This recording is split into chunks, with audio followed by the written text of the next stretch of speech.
mandate-ka waxa la yiraahdaa ama mudaynta ama cayimida doorashada waxa iskale komishanka doorashooyinka qaranka saddexdan xisbi qaran ee hore ee jiray imika sharcigu wuxuu u yaqaanaa xisbiyada ku meel gaarka meesha kama bixi karaan ilaa xisbiyo kale oo bedelay yimaadaan iyagana ruqsadii baa ka arkaa in doorashada ururada siyaasaddu soo horeynayso oo saddexda xisbiyo ka soo baxaa ay doorasho madaxtooye geli doon waxaan horta anu maxamed ahaan u aqaanaa dad reer Soomaaliland oo inaga cadhooday hayeeshee meel fog bay arrinkoogu marayaa siyaasi maxamed cabdi jaamac dhimbil oo halkan oo hoteelka daalo ee magaalada Burco aan waraysi gaar ah kula yeeshay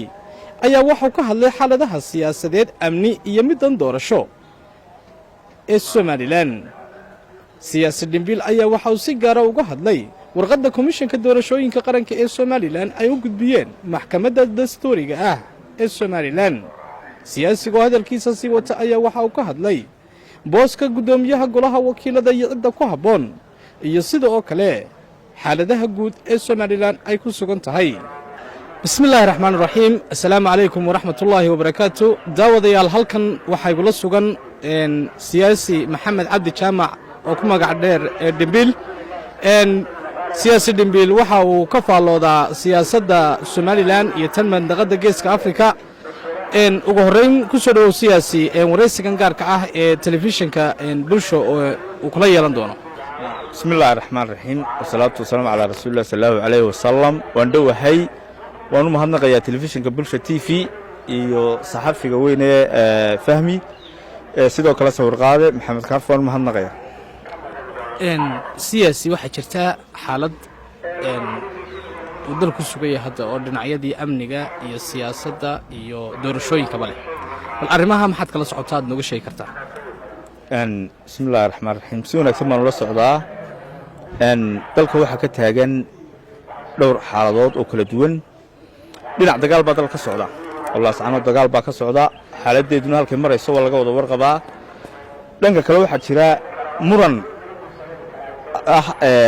ku saabsan qabsoomidda doorashooyinka oo ubuucdiisu tahay doorashada la qabanaya ama doorashada madaxweynaha iyo ururada teebaa soo horeynaysa marka si fiican baan ula soconaa waana ku hadli doonaa waxa jirta warqad la sheegay in komishanka doorashooyinka ay u gudbiyeen maxkamadda sare dastuuriga oo ku saabsan tafsiir sharci oo dhinaca doorashooyinka madaxtooyada ama ururada sida soo horeynaysa bal arrinkaas ka waran bismillaahir rahmaanir rahiim horta saan u fahmay baan ka hadli doonaa anigu warqadaasi warqadda waxaan u fahmay sanadkii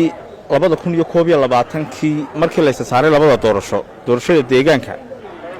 iyo wakiilada maxkamadda dastuuriga ah xeer number 14 waxay soo raacisay lifaaq sharci oo afka sharciga loo yaqaan qaraar maxkamadeed qaraarkaas wuxuu tafsiirinayay in xeer 14kii hore lagu dhaqmo ee la sameeyay waqtigii hore isla markaana qodob ka mid ah xeerkan amendmentka lagu sameeyay wax ka bedelka ee 2021kii qodob ka mid ah laga saaro oo ka lagu daro marka qaraarkaas maxkamadda sare lahayd waxa lagu gelayaa doorashada dambe ee ururada siyaasadda maadaama uu tartanka ururada siyaasadda lagu furi lahaa doorasho golo deegaan oo laga reebay golayaashii deegaanka markii haddaba komishankii doorashooyinka loo gudbiyey komishankii doorashooyinka hore waxay u mideeyeen bishii Oktoobar 8 bilood inay ku qabanayaan doorasho inkastoo doorashada sheegin laakiin waxa loo fahmay inay doorashada madaxtooyada ku qabanayaan dabeetana waxa laga dabageeyay ururadii siyaasadda gudidii ururadu waa tii dhamaystirtay hawshoodii ururadii baa loo gudbiyey madaxweynaha waa kii waqtiga ka dhacay muddo kordhin 2 sano loo sameeyay waxay noqotay in haddana tafsiir sharci ay u baahato bal qaabkee loo qaban karayaa sidee xeer 14 loogu dhaqmayaa marka anigu aragtidan qabo qaraarka hore maxkamadda ayay rabeen in faahfaahin dheeraad looga soo bixiyo si ay u mudeeyaan doorashada soo socota komishanka doorashada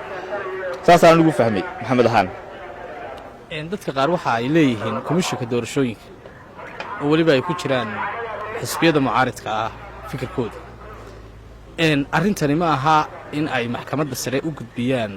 warqad tafsiir ah laakiin waa mas-uuliyad iyaga u taalla komishan ahaan inay muddeeyaan doorashada soo horanaysa ee hadda qabsoomaysa arrintaa ka warran waa sax fahmiyow waxaa jira laba qodob baa kala jira mandateka waxaa la idhahdaa ama muddaynta ama cayimidda doorashada waxa iskale komishanka doorashooyinka qaranka xeer foodhiinna wuu xusayey xeer lambar 2020na